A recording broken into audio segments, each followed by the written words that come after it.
Welcome to hashtag 52 Needs. And this week we are exploring the need to be seen for who you are.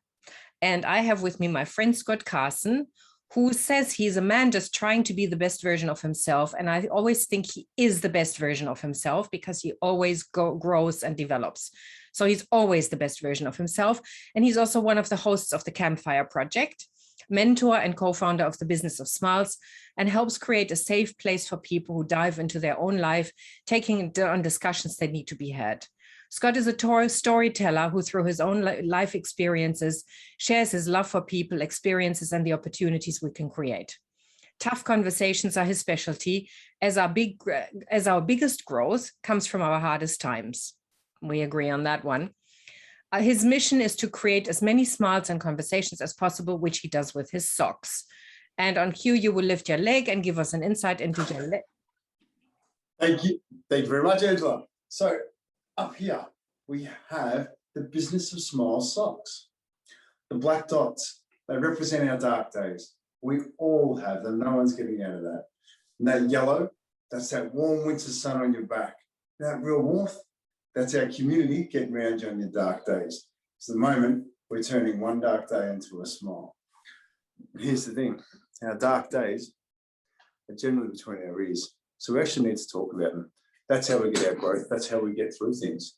You know, and what an appropriate thing to be talking about in the workplace at the moment, because everybody's dealing with situations differently. COVID's thrown up a lot of different opportunities. So, you know, how do we see each other in the workplace? How do we turn up for each other? It's actually really important, because an energy transfer that happens when you get to work, just for argument's sake, you've had an ordinary night at home, things haven't quite gone well, and you step into work and you're still carrying that energy and you haven't shown up for work based upon work. You've shown up with all the negativity at home because it's a bit tough at the minute. That comes out into your scenarios at work. And you might get angry with somebody that did something so minute, it's not funny, but because of your experiences at home, you had a crack at them. You've now turned their day into a bad day. Now they've gone home and shared their bad day at home. So the importance of showing up is so important, and be seen for who they are and understand that things are going on for people in different ways. So this is a great conversation. Thank you. Well, I call that fogging. You know, when you take your emotion, your unpleasant emotions. I don't believe in negative emotions. I mean, they are just unpleasant. And then we need to make sure that we do something constructive with them. But when we take them out and we spread them, they're like fog. But then sunshine comes in and dissipates all of that fog. But it's the ability to be seen for who you are and then being accountable for it. You know, it's like I'm responsible for my emotions, and I'm being seen for being cranky, but then I shift myself out of that. I don't spread it around. There is something called emotional contagion. We can actually literally contaminate people around us, but with emotions. And when we are seen for who we are, that doesn't mean that we now go, here you go, that's your responsibility. You see me for who I am. I'm just I'm just a, whatever person. But when we are really going into the space of, I see myself for who I am, I'm really upset right now, then I can shift this around. And again, I can step back into sunshine. Oh, look, and I love that. And I've been having a conversation with a couple of people lately about, the workforce and how do we stop the energy going? Because to be seen for who you are, sometimes it's not safe to be seen for who you are, because sometimes you're not in the position of I actually need to get this out of my head so I can focus, because that's the other part of it, right? When you're inside your head, you're not focusing clearly. We know that 80% of the workforce is completely disengaged, and we're not safe. We're worried about all those bits and things, so we can't have that authenticity. Yeah. I mean, I would love to see in the workplace, so we've got an office of 1,000 people. We've got 2 separate little rooms where people can go knock on the door. Hey, I need a download. I need, so then I can get that out and I can come back into work and go and do the things that I need to do. Well, I've got a whole program for that. You know that. It's teaching. Yeah, I do. So get around it. How to listen is the first thing, But it's so important, right? Because if you're not turning up authentically, right? And you're not being able to be seen for who you are. Mm. You're not a part of things. The thing is, when you get into the one thing that I hear over and over again, this is when I work with leaders and they say, yeah, but when I show up as who I am, I'm going to lose all of my respect. And then people are going to lose the respect for me. It's like, well, you don't have to go out and share your deepest, darkest secrets, but you do show up as who you are. You know, you show up with your ethnic identity. You show up with your religious identity, your sexual identity, you know, whatever identity you have, bring it in there, and then don't, and it's not about hiding it or not even flaunting it. It's just, this is me. Yeah. Right? This is who I am. And then operating from that. And I find that the people who are most effective and who are seen for who they are, they don't focus on those labels. They are not, oh, there is so-and-so, he is, she is, you know, she is whatever. You know, I don't know, gay, you know, straight, I don't know. I mean, we don't generally talk about straight, but, you know, gay or Muslim or, you know, whatever, all of these labels that we now notice these days, which I think, why? But when somebody really owns it and they are seen, they see themselves for who they are beyond those labels, people do too. It's funny that, it's really funny because in the opportunities I've had in life, I've had a lot of fantastic people in my life.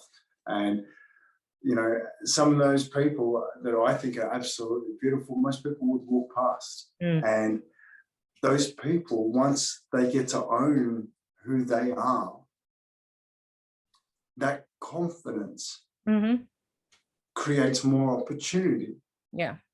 Because the story that's running in your head, the point you have to hide, you're spending time up here in the most valuable real estate you have, the space between your ears. It's so valuable. If you don't own it, something or someone else does. And in a work environment, that's an even more dangerous place than at home, because at home you can get away with making mistakes. You don't get punished as much because you've got your heart center there. Well, let me put it this way. I mean, if I could wave a magic wand, that would be the first thing I would say to leaders is they start accepting mistakes, because we all learn by making mistakes.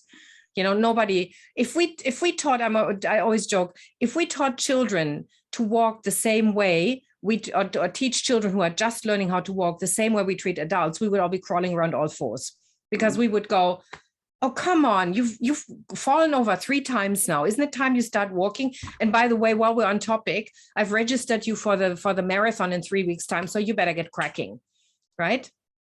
Because that's what we expect from people. I've shown you 3 times, so now you should be able to do it. And then we up the ante until they really, and it's like, no.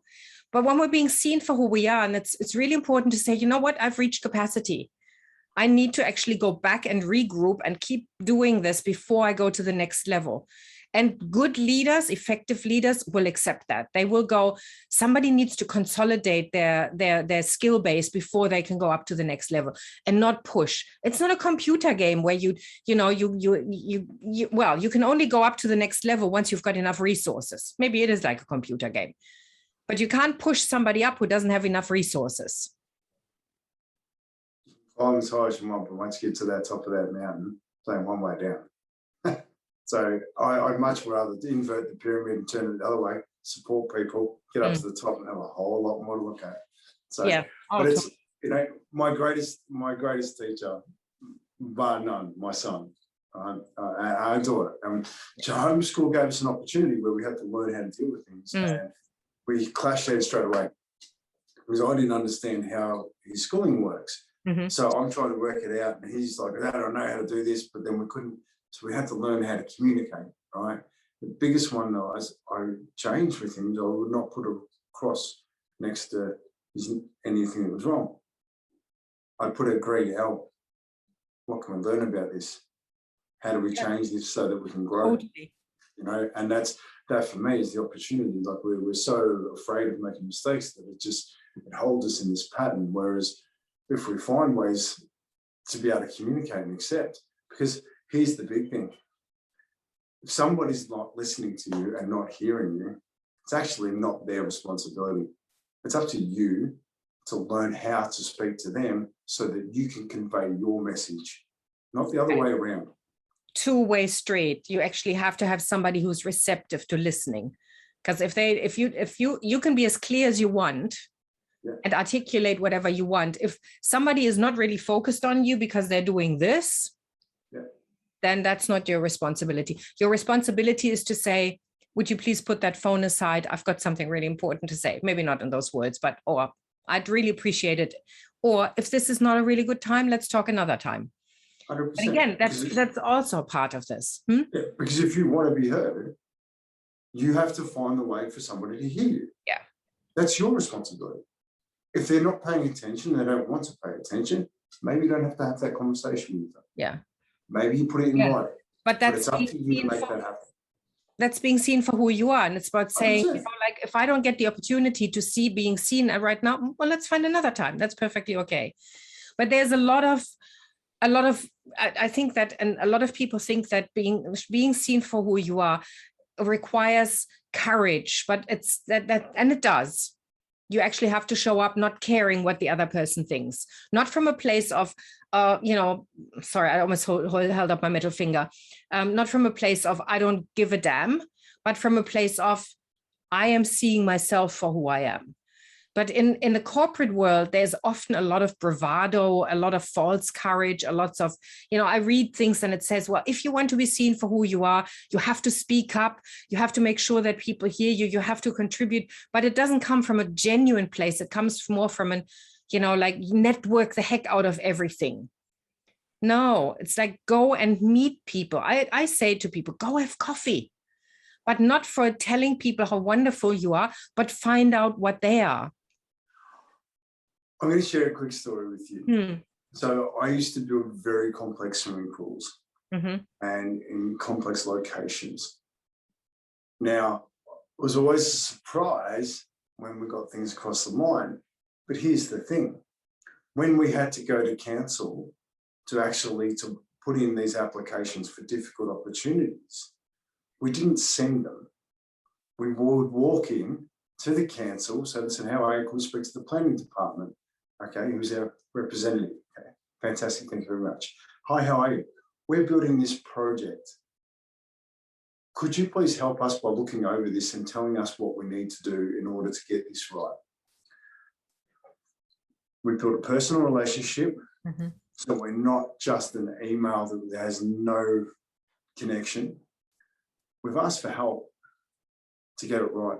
People always want to help. You feel good when you help. Yeah. And it actually becomes a collaboration to actually make a project happen, rather than being talked at and told, no, this doesn't work, this doesn't work, this doesn't work. Hey, how are you? Have you thought about this? Hey, what do you about this? This won't work because of this. It changes the conversation when you have that face-to-face. It's the facial expressions, it's the smiles, right? Yeah. It's the smiles. Yeah. Which is why it's so frustrating when you can't talk to people anymore, and we're automating more and more of these processes, and it's taking the human element totally out of the equation. Yeah. I find nothing more frustrating than that. I love talking to real people and saying, please help me with this program, with this process. Please help me with this problem. And then not dumping the whatever is on them, but just saying, thank you for your help.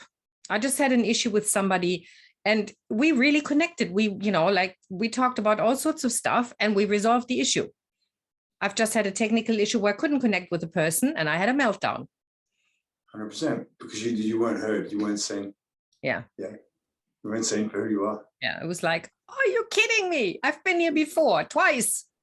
And this is an opportunity, right? Like we're moving through to a world that a lot of AI is kicking in, and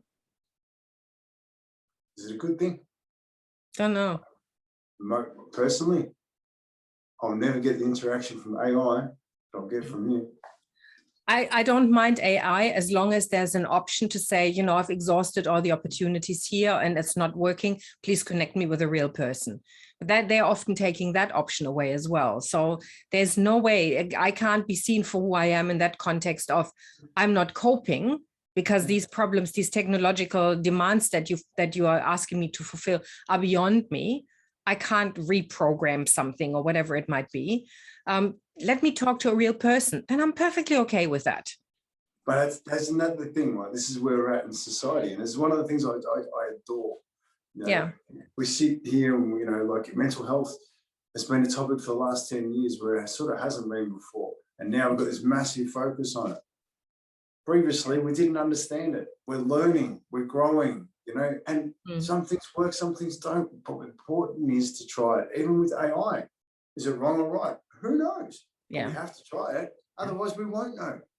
You know, And that's about being seen for who and what we are, because we've got to turn up. We're going to try these things. And then the bravery for me, the big bravery comes to me when we go, I'm really sorry. I don't like this and I don't want to be a part of it. But thank you for having me involved. Because it's so much easier to stay in the same pattern, the same thing, doing the same thing over and over again, than it is to put your hand up and say, I'm sorry, this doesn't serve me anymore. Yeah, exactly. That's the courage. And that's important, again, also at work, when you're working with people. It's about saying to them, okay, we're doing this on automatic, because we get into these patterns where we just keep doing the same stuff over and over again. And then it's about the ability to say, stop, let's go for coffee and let's talk about what doesn't work. And let's look at what works, and not treat people like tasks or, you know, like things we tick off the list with each other. And again, it's the whole, this is why I say to people, go and have coffee while things actually work well, so that if things go, because eventually things will go pear-shaped, you have a relationship to look back at. You can say, you know me. And we can resolve the issue much faster. But to not know anybody, they don't know who we are. We can't be seen for who we are. We don't see them for who they are. We go into problem solving, things get very difficult. And then ego kicks in and all of that. But when we really are connecting as people, we can resolve anything. 100%. But how do we have that conversation? Like you and I have had conversation about triggers and how to talk about tough conversations. And that's beautiful. And I wish we could give that to everybody and they'd watch that inside the Campfire Project. It's one of the most profound nights we've had, I feel. That it's deep conversation about, we worked through something between you and I on that program, which is even better, which is just awesome. But here's the thing, right? Nobody ever makes a decision to make a wrong decision. Everybody makes a decision for them to be the right decision at that time. Yeah. When they get new information, they realize that maybe they can do it better. But that's the thing. If you've got a difficult conversation, go into it with a smile. You're both doing the best you can. You both care. The more passion and the more loggerhead means you care more. Exactly. Thank you so much for showing me you care. Yeah. How can I understand this so that we can make this work? Thank you.